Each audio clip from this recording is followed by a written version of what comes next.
안녕하십니까. 동두천 해성산부인과 원장 박혜성입니다. 오늘 태교에 대한 네 번째 강의 산전진찰에 대해서 하겠습니다. 태교하면 사람들이 굉장히 많은 것이 중요하다고 생각하지만 산부인과 의사가 생각했을 때 부부의 건강한 신체, 그다음 부부의 건강한 마음, 그다음 두 사람의 사랑과 관심과 중요하지만 또한 규칙적인 산전진찰이 굉장히 중요합니다. 그래서 이 규칙적인 산전진찰은 어떻게 하며 그 다음에 어떤 검사를 하고 그 검사를 하는 의의에 대해서 오늘 얘기를 드리겠고요. 그래서 산전검사의 중요성을 절대 간과하시면 안 되고 병원에서 오라는 스케줄은 그 다 이유가 있기 때문에 그렇기 때문인데 오늘 그 이유에 대한 이야기를 하겠습니다. 일단 이제 건강한 신체, 남녀가 건강한 신체가 있어야 되는데 피검사를 하게 되고 심전도를 찍게 되고 그 다음에 흉부사진을 찍고 초음파 검사나 남자들 같은 경우 정액검사, 그다음에 소변검사, 성병검사, 자궁경부암검사를 하게 됩니다. 그 하나하나에 대해서는 이제 자세히 얘기를 하겠습니다.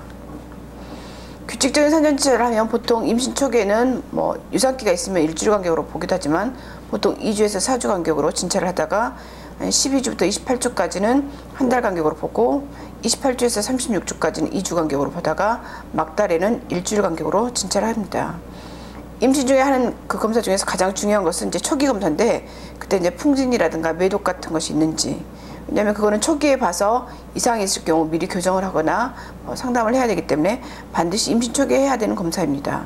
그다음에 임신 중간에 하는 특수 초음파가 있는데 언청이라든가 뇌기형이라든가 심장기형, 손가락 발가락 이런 여러 가지 형태적인 기형 검사를 하게 되고, 그다음에 기형아 검사 중에 초음파로 발견이 안 되는 기형 검사는 피검사를 통해서 하거나 그다음에 거기서 이상이 있을 경우는 양수검사를 하게 됩니다.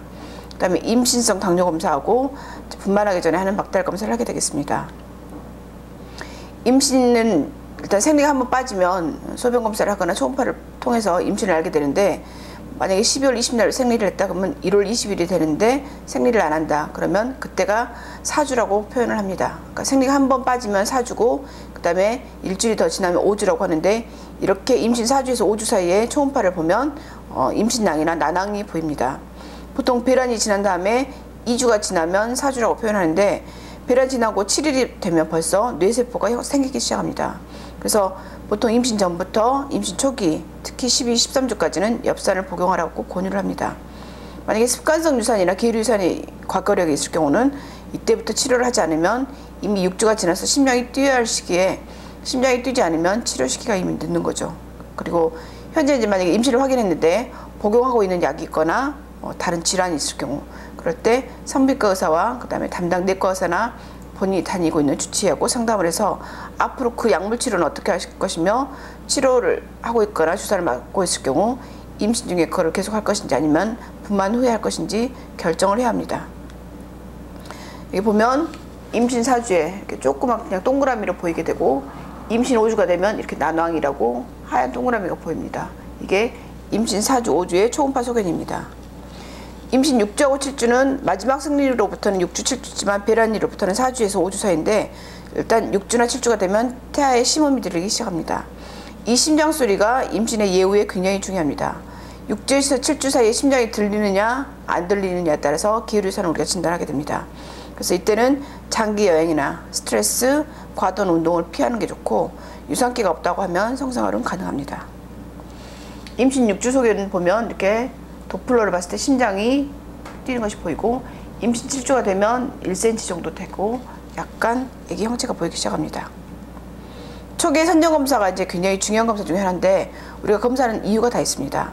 혈액검사 하면 이제 혈액형, 그 다음에 빈혈검사, 당뇨검사, 풍진이 있는지, 그 다음에 간염 없는지, 매독이나 에이즈, 간 기능, 신장 기능, 갑상선 기능, 콜레스테롤들을 보게 되고, 초음파로 자궁이나 난소에 이상이 없는지, 자궁내막에 이상이 없는지를 보게 되고, 소변검사를 통해서 당뇨나 단백뇨나 염증이 있는지 보고, 그 다음에 염증이 심할 경우 성병검사를 해서 클라미디아나 임질이나 트리코모나스, 헤르페스나 유리아 플라즈마, 마이코플라즈마 같은 감염성 질환이 있는지를 보고, 그다음에 자궁경부암 검사를 초기해서 혹시 자궁경부암은 없는지를 체크를 하게 됩니다.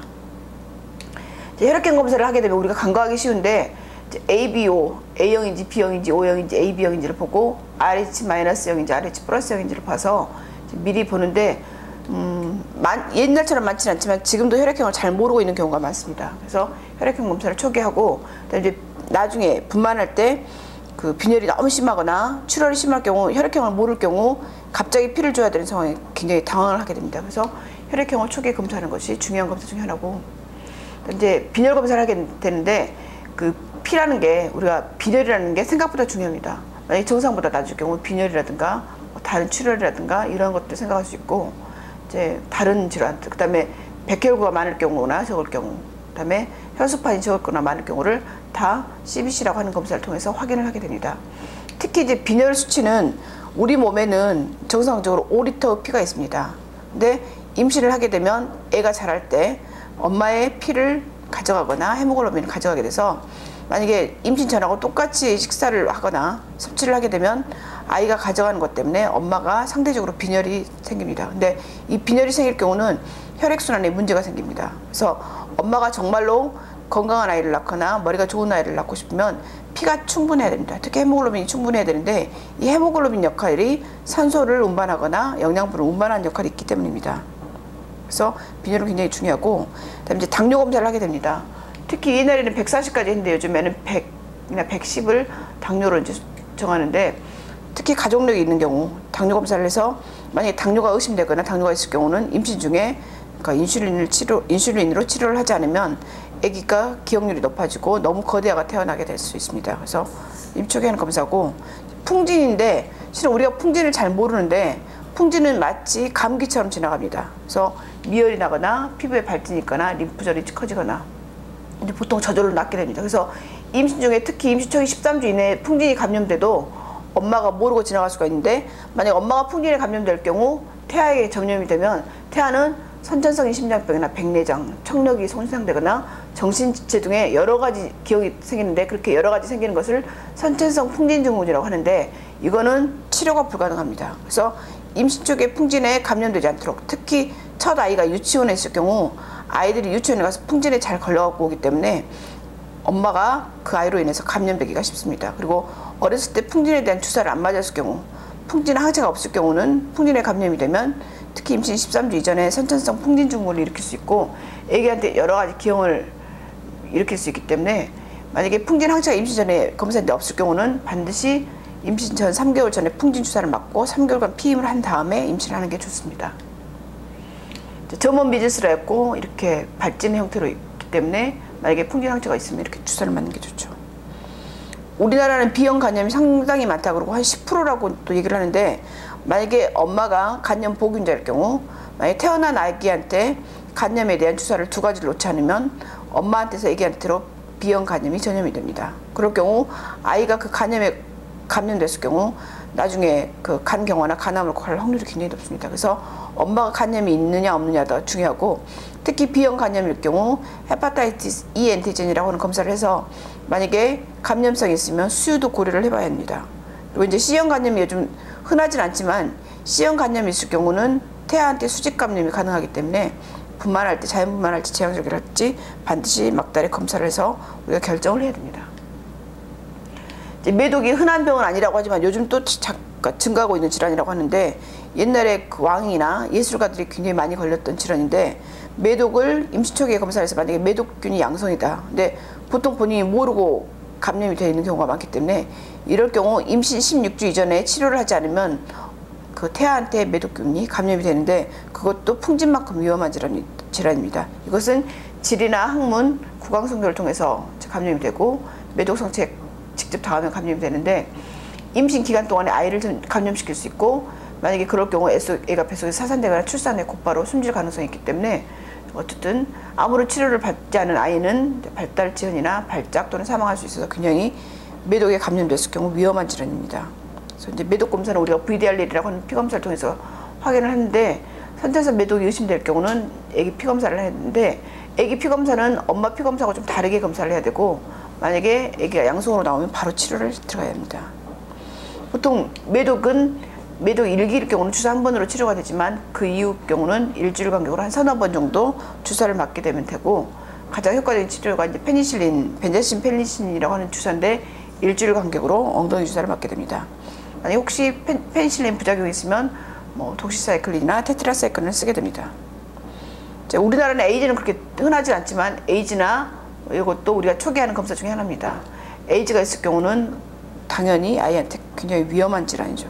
그래서 인류 역사에서 가장 치명적인 전염병 중에 하나이기 때문에 이제 초기화하는 검사 중에 하나입니다.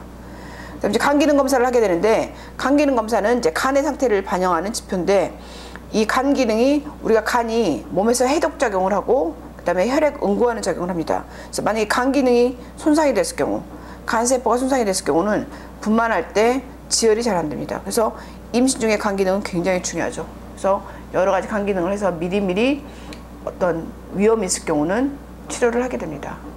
특히 GOT하고 GPT 검사를 했을 때 급성 간염이라든가 알코올성 뭐 약물에 의한 것, 과체중 이런 것 경우는 교정을 하게 됩니다. 그래서 이제 간 질환을 예방하기 위해서 일단 B형 간염 예방 접종이 필수적이고, 수혈로 인한 C형 간염이라든가 이런 것은 그 C형 간염 검사를 해서 그 치료를 미리미리 분만하기 전에 하는 게 좋고, B형 간염 보균자일 경우 6개월이나 1년에 한 번씩 헤파타이티스 E 엔티젠이나 OTPT라든가 간 초음파를 해서 간암에 대한 스크리닝도 받는 게 좋습니다. 신장 기능인데, 신장 기능은 보통 비유엔 크레아틴인한데, 신장 이 비유엔이 증가됐을 경우는 신장 기능에 이상이 있거나 요독증이나 간경 여러 가지 질환이 있을 수 있는데, 특히 임신 중독증이 있을 경우 이 간 기능이 신장 기능이 나빠질 수 있기 때문에 미리 초기화하는 검사 중에 하나고, 만약에 신장 기능이 나빠질 경우 미리 이제 내과에 가서 조치를 취하거나 해야 되고, 임신 중독증이 가능성이 있을 경우는 신장 기능이 나빠지지 않도록 미리미리 예방을 해야 됩니다.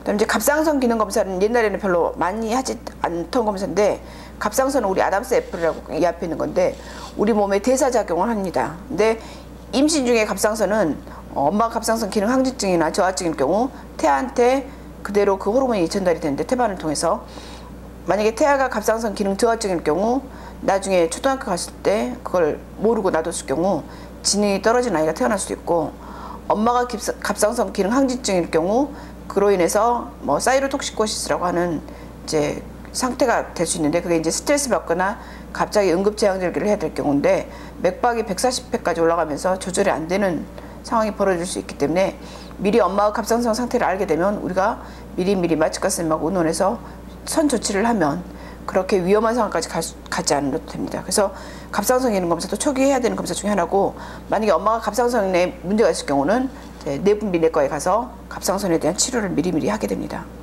주로 프리티포나 T3나 TECT 검사를 통해서 갑상선 기능 검사를 하게 됩니다.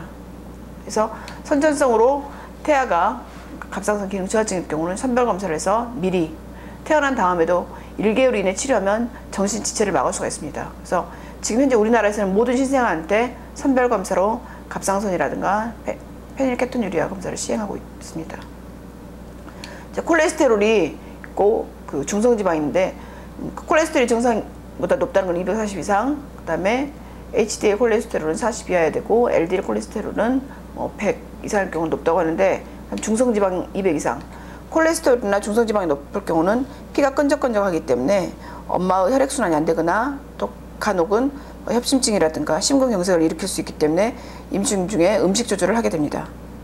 그다음에 소변 검사를 통해서 적혈구, 빌리루빈, 유로빌리노젠, 케톤, 단백질, 아질산염, 포도당, 폐하, 백혈구, 비중 같은 거를 측정해서 소변에서 문제가 있을 경우는 이제 미리미리 치료를 하게 됩니다. 그다음에 초기에 자궁경부에서 암이 있는지를 보는데, 흔하지는 않지만 실은 요즘 산모들이 노산화되고 있으면서 아스쿠스라든가 하이슬, 그다음에 CIN, CIS 이런 질환들이 실은 생각보다 빨리 발견이 되는데, 이럴 경우 이제 임신 때 치료를 할 것인지 분만 후에 치료할 것인지를 결정하기 때문에 자궁경부암 검사도 꽤 중요한 검사 중에 하나입니다. 요즘에 자궁경부암 예방주사가 나왔는데, 만약에 임신을 했는데 임신 전에 자궁경부암 주사를 맞고 있었습니다. 예를 들어 가다실이나 서바렉스 맞고 있을 때 분만 도중에 아니면 임신 도중에 이 주사를 맞을 것인지 안 맞을 것인지 굉장히 고민하게 되는데, 일부러 임신 중에 이 주사를 따로 맞지는 않지만 맞고 있었을 경우 임신 4주나 5주 때 모르고 맞았을 경우는 거기까지는 별 문제가 없고, 난 다음에 분만한 다음에 나머지 주사를 맞게 됩니다. 자궁 초음파를 봐서 예를 들어 자궁이라든가 자궁내막이라든가 난소를 보게 됩니다. 또 이제 멀티 PCR 검사라 그래갖고, 옛날에는 성병 검사가 굉장히 검사하기 어려웠고 진단이 어려웠는데, 요즘에는 PCR 중에서 여러 가지를 한꺼번에 검사하는 그 검사를 냉검사를 해서 채취를 해서 이렇게 여러 가지 질환을 한꺼번에 발견할 수 있습니다. 이럴 경우 임신에 영향을 주는 어떤 질환이 감염됐을 경우 본인 치료하거나 아니면 파트너도 같이 치료하기 때문에 임신 초기에 하는 검사 중에 굉장히 중요한 검사입니다. 이제 임신 10주하고 12주가 되면 임신 첫 3분의 1이 지나는데 보통 이 주수가 지나면 유산의 위험성도 없어지고 그다음에 입덧도 없어지고 그래서 이 시기가 지나면 임신으로서 이제 첫 3분의 1을 무사히 지났다고 봅니다. 그래서 이때 이제 10주에서 12주 사이에 목 투명도에 검사를 해서 다운 증후군이 의심되는 사람을 미리 스크리닝 하는데 보통 이 목 뒤에서 여기까지 두께를 잽니다. 보통 3mm 이상일 경우는 다운 증후군을 의심하라고 되어 있어서 3mm가 넘거나 6mm가 넘으면 1, 2주 간격으로 다시 보게 되고 양수 검사를 미리 할 것인지 어떨지 이제 결정을 하게 됩니다. 임신 12주에서 20주가 되면 이제 일단 임신 중반기가 되는데 여러 가지 정밀 초음파나 입체 초음파를 통해서 애기 손이라든가 발이라든가 이걸 보게 되고 이제 15주에서 20주 사이에 트리플 검사를 하는데 초음파로 볼 수 있는 거는 우리 형태, 아기의 형태지만 예를 들어 염색체 이상 같은 경우는 절대로 초음파로 발견이 어렵습니다. 그래서 염색체 검사를 위해서 하는 검사 중에 스크리닝 검사 중에 이제 가장 흔히 했던 것이 트리플 검사인데 요즘에는 트리플보다 코드 테스트를 많이 하는데 보통 이제 산모 혈액을 채취해서 아이의 기형을 간접적으로 보는 검사고 알파피토 프로테인이나 HG나 그 에스트라다이올을 이제 측정을 하는데 이것을 종합해서 이제 임산부의 나이라든가 체중, 임신 주수, 태아가 쌍둥이인지 아닌지, 뭐 당뇨병 이렇게 추가를 해서 기형의 이제 위험도를 산출하는 검사입니다. 그래서 만약에 염색체 이상이나 선천성 기형이 있는 태아를 가졌을 가능성이 높은 산모는 이제 선별하는데 거기서 만약에 이상이 있을 경우는 거기에 대해서 이제 다시 정밀 검사를 하게 되고 만약에 검사 결과가 그 단백질 수치가 높으면 태아의 이분 척추나 문해를 의심하게 되고 그 수치가 낮으면 다운 증후군을 의심하는 검사입니다. 알파피토 프로테인 검사를 하게 되죠. 다음 이제 다음 증후군 위험도가 1대 250 이상일 경우는 이제 고위험군으로 해서 그럴 때는 다른 정밀 검사, 양수 검사 같은 정밀 검사를 하게 되고 만약에 알파피토 프로테인이 뭐 2점에서 2.5배 정도 증가됐을 경우는 개방성 신경관 결손 의심을 하게 됩니다. 보통 트리플 테스트로 다운 증후군 발견율은 60%고 양성 예측률이 2%라고 하는데 이 60%와 2% 차이는 뭔 말이냐면 다운 증후군 태아를 임신한 임산부 100명 중에 60명이 이제 트리플 검사가 비정상 소견을 보이지만 나머지 40명에서는 정상이다. 그다음에 비정상 소견을 보여도 임산부 100명 중 다운 증후군으로 확인되는 경우는 이제 2%라는 것이 양성 예측 중 2명에 불과하고 나머지는 정상이더라. 그래서 이 2명이기 때문에 98명은 실은 정상인데도 이렇게 나오면 사람들이 걱정을 하기 때문에 반드시 양수 검사를 통해서 정상인지 아닌지를 확인하는 게 좋습니다. 그다음에 신경관 결손 태아를 임신한 경우에 트리플 검사를 했을 때 알파피토 프로테인이 정상을 보이는 경우가 한 20%. 그래서 발견율은 80%고 알파피토 프로테인이 높은 고위 위험 임산부라도 실제 신경관 결손 태아를 임신한 경우는 약 3, 4%에 불과하기 때문에 나머지 96개에서 97%는 정상이기 때문에 반드시 확인을 통해서 확진을 해야 됩니다. 이제 트리플 테스트에다가 인히빈을 추가해서 이제 코드 테스트라고 하는데 다운 증후군 위험도를 발견율을 그 트리플 테스트가 60%라고 하면 80%까지 이제 높인 것이 코드 테스트입니다. 그래서 양수 검사가 확진을 위한 검사라면 트리플 테스트나 코드 테스트는 보통 스크리닝 검사라고 그러기 때문에 이 스크리닝 검사에서 양성으로 나와도 고위험군으로 나와도 양수 검사를 통해서 염색체 검사를 반드시 받는 게 좋습니다. 양수 검사는 사람들이 굉장히 무섭게 생각하는데 우리가 피 검사할 때 그 여기다가 고무줄을 묶고 나서 혈관 보이면 피를 뽑듯이 양수 검사는 초음파를 보면서 애기 탯줄이나 심장이나 눈이나 이런 데를 피해서 양수가 가장 많은 곳에서 그 양수를 뽑기 때문에 생각보다 그렇게 위험한 검사는 아닙니다. 그래서 트리플 테스트나 코드 테스트가 스크리닝 선별 검사라고 하면 양수 검사는 이제 확진 검사고 이제 확진 검사로 양수 검사나 정밀 초음파를 반드시 보는 게 좋고 보통 쿼드 테스트에서 양성이 나오면 양수 검사를 했을 때 한 5명 중에 1명 정도가 다운 증후군으로 확진되고 트리플 테스트에서 양성일 경우 49명 중에 1명이 다운 증후군으로 확진됩니다. 그래서 보통 임산부가 고령이면 뭐 혈액 검사 없이도 양수 검사를 발휘할 수도 있고 일단은 초음파 기술의 발달로 뱃속이 훤히 보여서 양수를 뽑는 것은 어떤 선생님이 말하는데 바다에서 물을 뜨는 것처럼 간단한 과정이라고 이제 표현할 정도로 양수 검사가 그렇게 위험한 검사는 아닙니다. 보통 임신 21주에서 24주가 되면 이제 얼굴도 이렇게 보이고 원청이가 있는지 없는지도 보이고 눈이라든가 다 보여서 귀, 혀 내미고 있는 것, 손, 이게 탯줄, 아이가 손으로 얼굴 가리는 것들, 입에다가 손을 넣는 거, 이게 다 보이죠. 임신 중 중요한 영양소 효과가 있는데 이제 엽산, 철분, 칼슘, 오메가3, 마그네슘이 있습니다. 이제 이 하나하나를 보면 일단 엽산은 비타민 B9이라고 하는데 보통 신체 내에서 적혈구하고 함께 교감신경계의 호르몬인 세로토닌과 노르에피네프린을 생산하는 역할을 합니다. 그래서 이 호르몬이 척수액의 중요한 성분이기 때문에 뇌 기능을 정상화시키는 어떤 DNA 생산을 돕습니다. 그래서 보통 신생아 한 1,500명 중에 1명꼴로 나타나는 이분 척추증과 같은 신경관 결손증을 예방하는데 엽산이 굉장히 중요한 역할을 합니다. 그래서 임신을 계획 중인 여성일 경우나 임신 초기인 여성, 임신 12주까지는 특히 중요하고 보통 하루에 400마이크로그램을 먹게 됩니다. 신경관 결손이 주로 어떤 뭐냐면 언천이라든가 이분 척추증인데 이런 아이를 출산한 경험이 있을 경우는 훨씬 많은 양을 복용을 해서 임신 한 달 전부터 임신 3개월까지 보통 엽산을 4-5mg까지 처방을 하기도 합니다.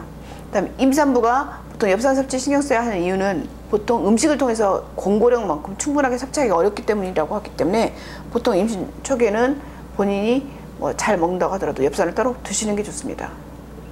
엽산이 부족할 경우는 신경관 결손, 빈혈, 유산, 조산, 사산, 저체중화 위험을 증가시키고 이제 엽산이 많은 음식으로는 녹색잎 채소, 브로콜리, 아스파라거스 같은 것인데 이거는 이제 물에 살짝 데치거나 생으로 먹는 것이 가장 좋고 그 외에 간, 오렌지, 삶은 달걀, 껍질째 구운 큰 감자라든가 검콩 등이 많습니다. 철분은 아까 CBC 빈혈에 대한 얘기를 하면서 얘기했지만 헤모글로빈인데 보통 적혈구 헤모글로빈 주성분인데 산소를 폐에서 신체 조직으로 운반하는 역할을 하고 이산화탄소를 청소하는 역할을 합니다. 그 다음에 피부를 생성하고 시각, 후각, 미각을 조절하고 면역력을 강화하고 에너지를 공급하는 역할을 합니다. 굉장히 많은 역할을 하죠. 특히 산소 공급하고 이산화탄소를 제거하는 역할을 하기 때문에 이 철분이 충분히 하지 않으면 애가 충분하게 산소 공급을 못 받기 때문에 빈혈은 굉장히 산모한테 빈혈은 굉장히 위험한 질환입니다. 그래서 머리 좋은 아이를 낳고 싶으면 반드시 빈혈이 없어야 됩니다. 그래서 임산부는 태아에게 더 많은 산소하고 영양분을 공급해야 하기 때문에 다량의 철분의 섭취가 필요하고 국가에서 임신 5개월이 지나면 20주가 지나면 국가에서 철분을 보건소에서 무료로 줄 정도로 철분이 중요한 영양소입니다. 철분이 많은 음식은 간, 선지, 순대, 난황, 육류, 쇠고기, 돼지고기, 닭고기에 많고 굴, 콩, 녹화색 채소에 많고 비타민C가 철분의 흡수를 높이기 때문에 그거를 오렌지 주스랑 같이 먹는 게 좋다고 합니다. 그 다음에 철분제 복용을 하면 변비가 생길 경우가 있기 때문에 소민소가 많은 음식을 먹거나 수분 섭취량을 늘려주고 만약에 위장장애가 있다 철분을 먹었는데 철분제가 실은 소화가 잘 안 되거든요. 그래서 그럴 때는 잠자기 전에 먹거나 식후에 바로 복용하거나 혹은 아침, 점심, 저녁으로 3분의 1씩 나눠서 조금씩 먹는 것이 좋습니다. 칼슘인데 칼슘은 태아의 골격, 그 다음에 치아 형성, 그 다음에 산모 골다공증, 그 다음에 피를 응고시키는 기능은 있습니다. 그래서 칼슘도 임신 중에 반드시 먹어야 되는데 철분이나 칼슘은 소화가 잘 안 됩니다. 그래서 칼슘은 특히 보험이 되기 때문에 보험으로 처방받아서 먹으면 저렴하게 먹을 수 있습니다. 칼슘 함량이 높은 음식은 우유, 치즈, 두부, 멸치, 검은콩, 달걀 노른자, 해조류에 많고 칼슘 칼슘을 흡수하기 위해서는 철분 흡수에는 비타민 C가 필요하다고 했는데 칼슘 흡수에는 비타민 D가 필요합니다. 근데 이 비타민 D는 햇빛에 많기 때문에 햇빛을 맞으면서 가볍게 산책하거나 자전거를 타거나 공원 벤치에 앉아있으면 좋고 이 비타민 D가 요즘에 각광받고 있는데 특히 임신 초기에 비타민 D가 부족하면 저체중아를 출산할 확률이 높기 때문에 방 안에만 있지 말고 나와서 이제 움직이는 게 좋습니다. 그래서 비타민 D가 칼슘 흡수를 높여서 뼈를 건강하게 하는 역할을 하고 그래서 이제 맑은 날 햇빛을 쬐는 게 좋은데 보통 일주일에 2번 15분씩 자외선 차단제를 바르지 않고 햇빛을 쬐고 보통 오전 11시 이전이나 오후 4시 이후가 직사광선이 너무 세지 않기 때문에 이때가 좋고 특히 여름에는 너무 더울 때 노출시키지 않고 보통 이제 비타민 D의 하루 권장량은 성인은 400IU, 18세 이하는 200IU입니다. 비타민 D가 많은 음식은 연어, 대구, 간유, 참치, 우유, 달걀, 버섯, 새우 같은 게 많고 비타민 D가 부족하면 생기는 질환은 너무 많습니다. 특히 골다공증, 근력 약화, 그다음에 심장병, 뇌졸중, 위암, 췌장암, 온갖 종류 호흡기 질환, 비만, 정자 운동성 저하이기 때문에 비타민 D는 지나치게 강조해도 지나치지 않기 때문에 햇볕을 보고 많이 걷거나 아니면 햇볕을 쬐는 게 중요합니다. 만약 그러지 않을 경우는 따로 비타민 D를 섭취하는 게 좋습니다. 이제 오메가3인데 오메가3는 이제 중성지방과 피를 엉기게 하는 피브리노겐이 감소하거나 HDL 증가로 인해서 콜레스테롤 수치 감소라든가 혈행 개선 효과가 있는데 특히 두뇌 발달을 도와줘서 지능이 높은 아이를 출산하는 데 도움이 됩니다. 그러니까 머리 좋은 아이를 낳고 싶으면 반드시 철분제하고 오메가3를 복용하는 게 좋겠죠. 특히 이제 산모들의 우울증이라든가 관절염, 다이어트 효과도 있는데 그 오메가3가 많은 음식이 등푸른 생선, 고등어, 꽁치, 연어에 있는 기름, 그 다음에 호두, 콩, 땅콩, 아몬드, 들깨에 많이 있습니다. 그래서 오메가3는 그 등푸른 생선에 많은데 특히 이제 고등어나 연어에 많고 고등어를 하루에 뭐 한 끼에 한 토막씩 이렇게 잘라가지고 드시면 좋겠습니다. 마그네슘이 있는데 마그네슘은 사람들이 이제 잘 모르긴 한데 칼슘하고 마그네슘이 같이 대사가 되는데 마그네슘은 보통 혈관을 확장시켜줘서 혈압을 낮춰주고 그래서 신경이 예민한 사람한테 신경의 흥분을 가라앉히는 효능이 있습니다. 그래서 이렇게 미량이지만 이런 사람들한테 도움이 되고 특히 불면증이나 손떨림, 임시 중에 이렇게 눈 옆이 이렇게 떨리는 것도 다 마그네슘 부족입니다. 그래서 마그네슘 부족하면 부정맥, 협심증, 심근경색이 생길 수가 있고 마그네슘 많은 음식이 아몬드, 바나나, 대두, 시금치, 땅콩에 많습니다. 그래서 만약에 이런 증상이 있으면 칼슘하고 마그네슘이 같이 들어있는 건강보조식품을 드셔도 좋겠고 마그네슘만 따로 드셔도 됩니다. 이렇게 임신 이제 초반기에 필요한 검사와 이제 영양분을 충분히 섭취를 하고 이제 임신 25주에서 28주가 되면 임신성 당뇨 검사를 합니다. 보통 50g을 있는 그 콜라 맛에나 오렌지 맛에 마시고 금식한 상태에서 피를 1시간 후에 뽑게 되면 정상이 보통 140이었는데 140 이상일 경우 이제 100g OGTT를 하는데 이건 내분비 검사를 해서 보통 이제 양성일 경우는 내분비내과에서 당뇨에 대한 상담이나 치료를 시작하게 됩니다. 보통 임신성 당뇨 검사 정상 수치는 95, 180, 150, 140 이렇게 얘기를 하고 있습니다. 임신 29주에서 32주에 이제 이때가 되면 임시 첫 3분의 2는 지나게 되고 이제 마지막 3분의 1에 이제 접어드는데 이때는 임신 중독증이나 조기 진통이 생길 수가 있는 시기입니다. 그래서 빨리 생긴 사람은 임신 27주, 8주, 9주부터 임신 중독증이 생기기 시작하기 때문에 만약에 부종이나 혈압이 생기면서 단백뇨가 있으면 임신 중독증 위험이 높아지기 때문에 굉장히 조심을 하고 임신 중독증을 예방할 수 있는 모든 방법을 써야 됩니다. 그리고 아랫배가 아프거나 출혈이 있을 경우는 조기 진통 검사를 통해서 예방하는 게 좋고 특히 칠삭둥이, 팔삭둥이는 이 시기는 실은 분만할 시기가 멀기 때문에 사람들이 분만을 생각을 못하는데 이러한 증상들이 있으면 반드시 조기 진통 검사해서 미리 예방을 하면 실은 칠삭둥이, 팔삭둥이까지 안 가고 실은 마지막까지 분만을 할 수 있는데 그때 이제 NST라고 넌 스트레스 테스트라고 검사를 통해서 자궁 수축을 보는 검사가 있습니다. 그다음에 이제 임신 중독증이 임신 중에 생길 수 있는 가장 위험한 질환 중에 하나입니다. 임신 중독증은 산모도 위험하고 아이도 위험한데 임신 중독증의 주 증상이 두통이나 시각장애, 상복부 통증, 혈압 상승, 단백뇨 이런 것들이 있기 때문에 산전검사 할 때마다 병원에 오면 혈압이랑 몸무게를 재고 부종이 있는지 없는지를 체크를 하고 그런 이유인데 이 부종이라는 게 이렇게 눌러도 발을 눌렀을 때 다시 튀어나오지 않은 이런 부종입니다. 그럴 경우 애가 빨리 태어나게 되면 애가 인큐베이터에 들어가게 되죠. 임신 중독증은 산모의 콩팥도 망가뜨리게 하고 그다음에 나중에 아주 심할 경우는 뭐 뇌출혈도 있을 수 있고 경격이 생길 수 있고 뭐 아주 심하면 산모나 아이가 다 사망할 수도 있는 아주 위험한 질환입니다. 그래서 특히 초기에 임신 중독증이 생기면 예후가 굉장히 안 좋아서 빨리 27주, 8주라도 얘기를 꺼내야 되는 상황이기 때문에 임신 중독증이 이렇게 심해지기 전에 병원에 가서 필요한 조치는 다 하는 게 좋습니다. 그 다음에 이 NST 검사를 했고 태아 안녕 검사, 태아가 건강한지 이거는 이제 자궁 수축이 있어서 자궁이 수축한지 조기 진통이 있는지 없는지 그 다음에 아기가 심음이 괜찮은지 건강이 잘 있는지 이게 자궁 수축의 강도고 이게 아기 심음입니다. 이걸 통해서 아기가 조기 진통이 없는지 임신 중독증으로 인해서 뭐 스트레스를 받고 있지 않은지를 검사를 하게 됩니다.